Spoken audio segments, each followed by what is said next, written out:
piece of wood about that big, and I hucked it over at where the sound was coming from, expecting something to bolt out of there, and it didn't. Nothing happened. It didn't move, and it was quiet. And everybody whips around, flashlight shining. What was that? What was that shining on me?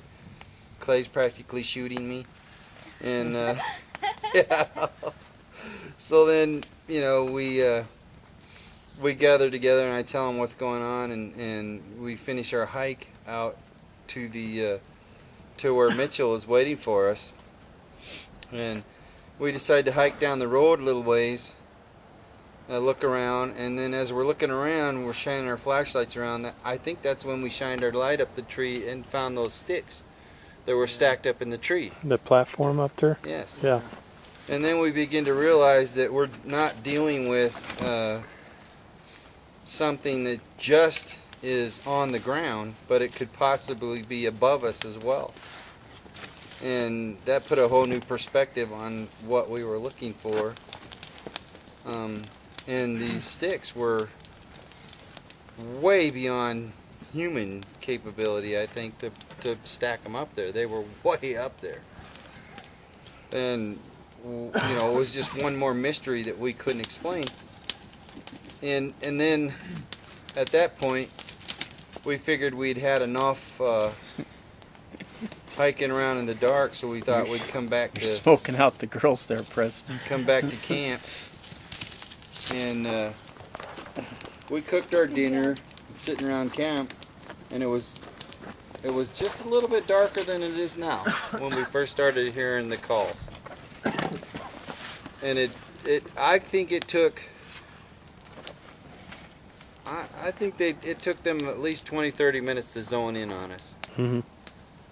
And when they did, then they were basically right up there where you guys found that pine needle hut, and the little hideout that you got in. Sleeping quarters. That's where that thing was making the noise. That's where all the noise was coming from. Was right up there. So I don't know. I don't know if it was because they were mad. But I know today we did a lot of stuff. We left them a lot of human things up there. So we'll see. Cameras and stuff like that, yeah. We'll see if they're upset. It'll be awesome. It'll be the most accelerating night you guys ever had. When they start yelling at us, yeah. You'll be like, let's go. Let's go. Let's get out of here. Let's get out of here. Forget about the tent. We'll come back tomorrow. What tent? Who needs a tent? Forget the trailer. Donations. So we figured out that they can hide out really high up in the trees, and also they build or they dig out holes so they can ambush you from underneath the ground. Well, I mean, we're dealing with anything. They could be up there or down below us. Yeah. They can be anywhere. So that kind of, that kind of shoots a hole in everybody's theory that these things are just extra smart deer or like intelligent deer or intelligent bears or something. These things are more Deer can't than that. climb trees and they can't dig holes. Climbing is the only way I figure that they could be breaking down those trees from such high points. Mm-hmm. You climb, if you're heavy, you climb up the trees near those points that we've found the artifacts and stuff. Climb up those trees high enough, you'll get them to bend over and break from leverage. Other than that, I don't see how they're getting them to snap in half from so high. I think it's like we said earlier, they're experts in forest flage.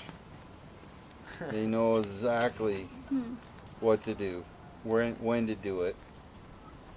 I'm telling you, when Are they like going from tree to tree? when we You chase didn't that see the thing trees down, there at the... Yeah, but what I mean is, are they just getting like a big tree and then are they just... Well, look to me like No, they're climbing up the thin enough trees they're for their snapping weight the to little break, trees. and they're snapping them in half.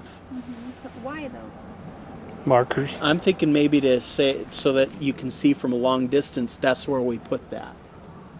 Oh, okay. Like if they're at a different point, they can see that that's Kinda where like- our tree kinda like breaks on the are. ground you got rocks. That's where we go, and then they find where they put their hut or whatever. Yeah, 'cause those trees were like crazy snapped. When That's that when we chased down the sounds that night, we were within 50 feet of the sound, and when it let out its howl, we all, both vehicles, turned on the lights, shining right at where it was howling, and could not see it.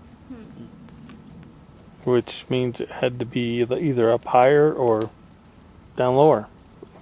In a Yeah. pit or in a tree. It was hiding. It was well hidden, Can you and we couldn't see it even if we tried. can you tell how the sound is carrying? If it sounds like it's up or No, down? no, yeah, it's You can't really tell. you'll know when these things start howling in here. It's just sound. It's hard to, with the forest echo and stuff like that. All you know is you're real close. It took us like what, 4 or 5 tries to pinpoint it. Yeah, we'd have to drive down the road, stop, shut off our engines, stick our heads out the window, wonder if we're going to get grabbed and pulled out of the window. You know, Here we are. and that's a spooky feeling, to pitch black. Oh yeah. You know, you don't know if it's just standing there right next to you. You know, it's like the horror movies. All of a sudden, there's a flash of a face, and the guy gets yanked out the window, and that's exciting. But yeah, it would be kind of interesting if they came down tonight, because we have other campers down the road down there, and I went and talked to them a little while ago, and they're non-believers. They're very, very, very skeptical. And I would be very interesting to see if these things started screaming again tonight, how fast they would leave this Oh, it'd be area. fun. Well, the last time we were here, that guy that was camped here, he packed up his stuff so fast he forgot his gear, and we ended up with it. So, And that night, there was no house. There was a lot of activity. There was a lot of crazy things going on, but there wasn't any howling going on. yep.